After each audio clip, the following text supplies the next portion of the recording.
Bentornate e bentornati al nostro TG.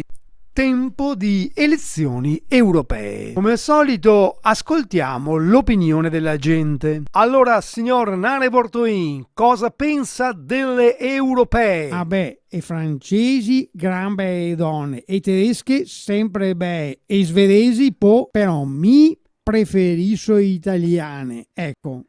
Ma no, io intendevo la competizione politica degli europei. Gli europei, ma noi scommessi al 14 di giugno. E comunque non è politicamente corretto, ma io ti dico che degli uomini non me ne frega niente. Figurate di quei coi mutande che corre Rio a una baia. Ma cosa sta dicendo? Noi parliamo delle elezioni europee, che sono fondamentali perché affrontano temi importantissimi come per esempio quello del riscaldamento globale.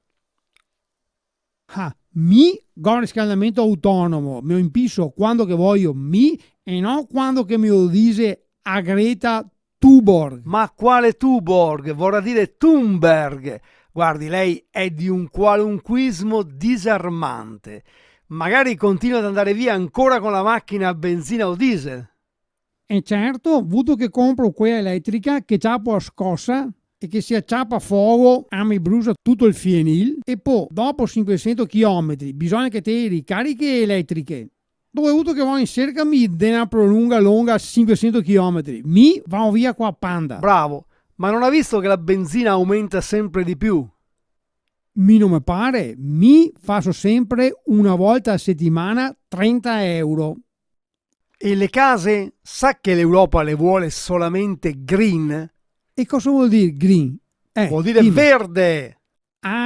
Vuol mettermi tutti al verde? Ecco. Ma mi dica, almeno la raccolta differenziata, lei la fa? Certo, ieri ho raccolto i pomidori, un po' raccolgo le melanzane e domani le sarese.